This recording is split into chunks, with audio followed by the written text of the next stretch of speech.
ezi ụlọ mmadụ ruru n'elu ụwa bụ ihe eji wee na-echeta ya ma ọ bụ na ọ nọzi ndụ.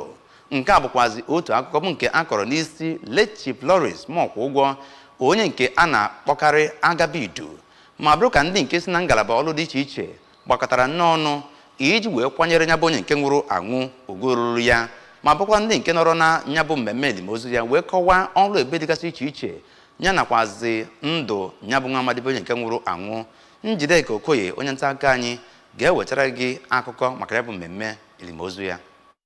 76 ma bụrụ ezi onye nke Chineke nke ji oge ya wee jee ozi nye Chineke na mmadụ. Eniri ozu nwa amadi a na be ya n'Ụmụeri ka a kachara ya ụka onye nwụrụ anwụ na Our Lady of Victory Catholic Church Ụmụeri. N'okwuchukwu enimozu ya ka parish priest nke ya bụ ụlọ ụka Reverend Father Tradcos Ugwuoke kọwara na ụbọchị abụọ bụ ihe dị mkpa na ndụ mmadụ: ụbọchị a mụrụ mmadụ na ụbọchị mmadụ nwụrụ, ma kọwaa na ọnwụ bụ nnọọ ihe a na-amaghị oge o ji abịa, ya mere onye ọbụla ga-ejide njikere. Mgbe ọ na-adụ ndị ezinụlọ a ka ha gbasosie udo ike, ka Reverend Father Ugwuoke kọwara mkpa ọ dị ndị mmadụ ibi ezi ndụ bụ nke ga-eji na-echeta ha mgbe ha nara mmụọ, ma kọwaa nwa amadi a dịka ezi onye. N'okwu nke ya ka diọkpala ya bụ nwa amadi nara mmụọ, Injinia Okemọkwụgwọ kọwara na nna ya bụ nnọọ ezi enyi ya na ya na-emekọ nke ọma, ma bụrụ onye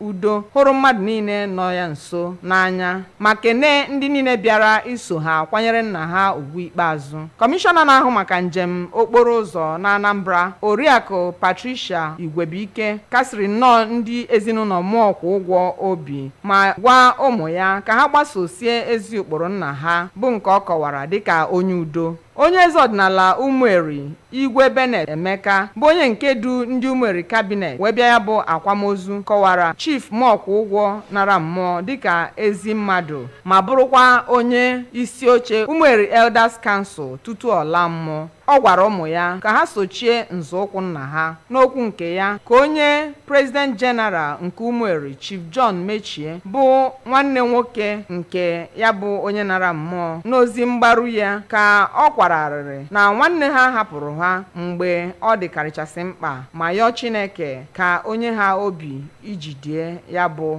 ọnwụ nwanne ha. Mmemme akwamozu ndị ọgọ, ndị ikwu na ibe, ndị enyi, egwu ọdịnala dị iche iche, agbamegwu ndị Catholic Men's Organization na ihe ndị ọzọ bụ ihe pụtara ihe n'oge ya bụ akwamozu. Site na Odabọ Ụmụeri, Njideka Okoye maka akụkọ ụwa ABS.